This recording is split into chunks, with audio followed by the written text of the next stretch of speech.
안녕하세요. 대구에서 24시 동물병원을 운영 중인 대표원장 이세원입니다.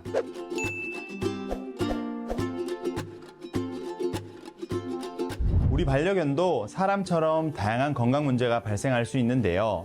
강아지에게도 디스크가 있다는 사실 알고 계셨나요?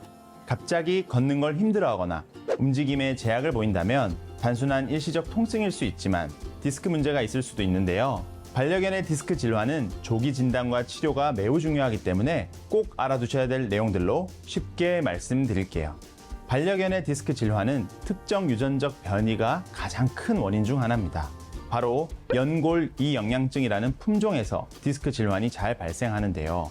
연골 이영양증, 말이 어렵죠? 이해하기 쉽게 말씀드리겠습니다. 이영양증이라는 표현은 신체 조직, 특히 뼈나 연골 같은 조직이 정상적으로 발달하지 못하는 상태를 말해요. 쉽게 말하면 몸의 특정 부분이 제대로 자라지 않아서 짧아지거나 약해지는 현상입니다. 따라서 연골 조직인 디스크가 약할 수밖에 없고, 이런 품종에서는 디스크 질환이 잘 발생하게 됩니다. 대표적으로는 허리가 긴 닥스훈트, 웰시코기도 여기에 해당하고요. 그리고 서양 견종 중에서는 우리 주변에 많은 말티즈, 푸들, 비숑, 요코샤 테리어, 시추가 여기에 해당됩니다. 반려견의 디스크에는 크게 두 가지 종류가 있는데요. 하나는 소위 디스크가 터졌다고 하는 1형, 하나는 디스크가 돌출되어 누르는 2형입니다.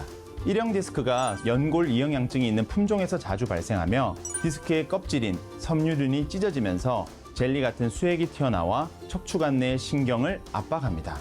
1형의 경우 진행이 빠르고 급격한 통증과 신경 손상을 유발합니다. 수액의 변성으로 석회화가 되기도 합니다. 석회화라는 것은 돌처럼 변했다는 뜻인데요.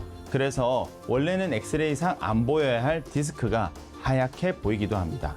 1형은 품종적으로 디스크에 취약한 강아지들에게 주로 발생하다 보니 비교적 어린 나이인 3세에서 6세 사이에 발생합니다. 다음은 2형 디스크입니다. 디스크가 천천히 퇴행하면서 껍질인 섬유륜이 손상되지만 수액은 탈출하지 않고 디스크가 이렇게 뿔룩 올라와서 점차 척수를 압박합니다.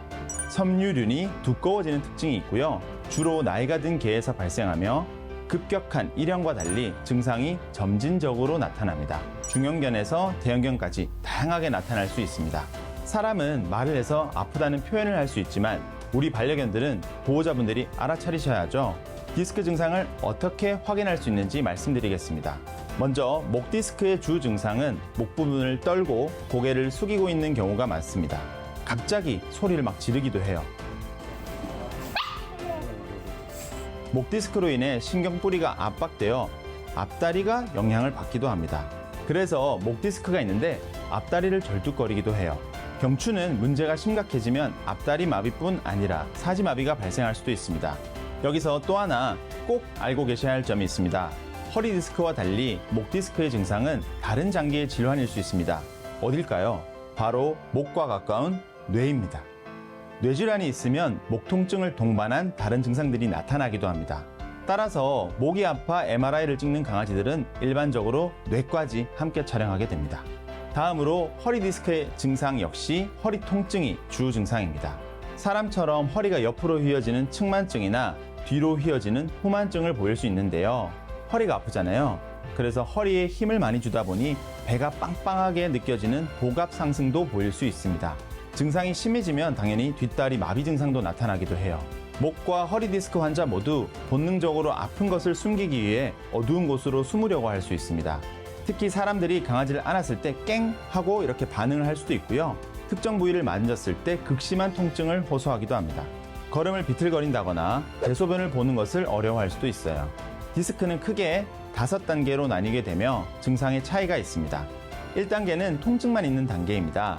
강아지가 목이나 허리에 통증을 느끼지만 신경학적 증상은 없습니다. 걷는 데는 문제가 없지만 움직임이 매우 조심스러워지고요. 평소보다 활동량이 줄어들 수 있어요. 2단계에서는 주로 보존적 치료인 약물 치료와 휴식을 시행합니다.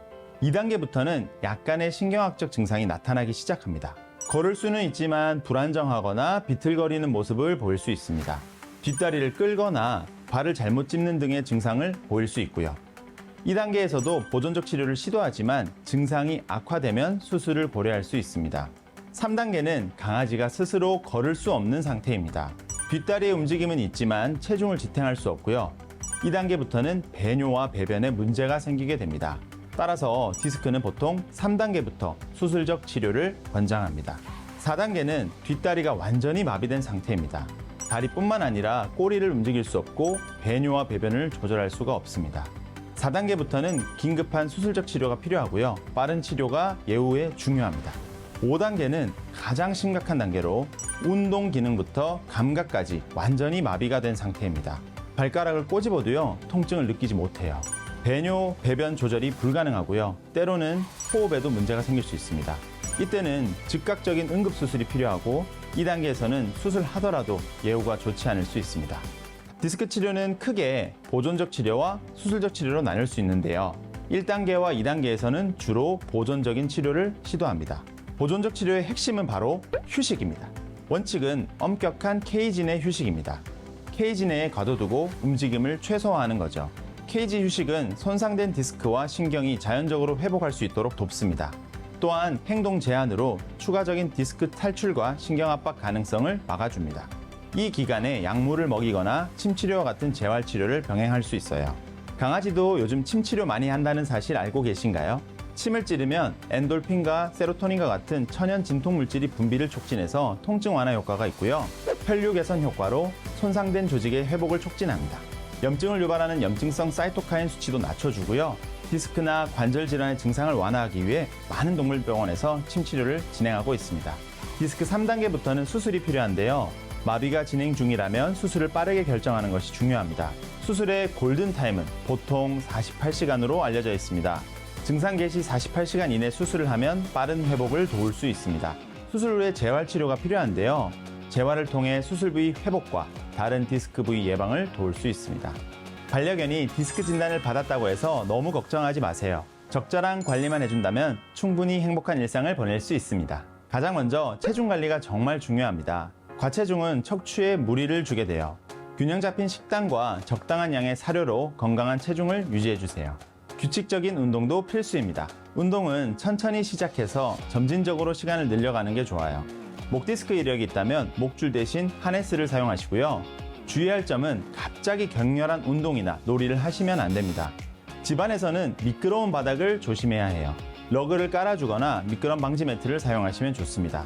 척추 건강은 반려견의 행복한 삶을 위해 매우 중요한 부분인데요. 평소 반려견의 움직임을 잘 관찰하고 이상 징후를 발견하면 빠르게 수의사와 상의하는 것이 좋습니다.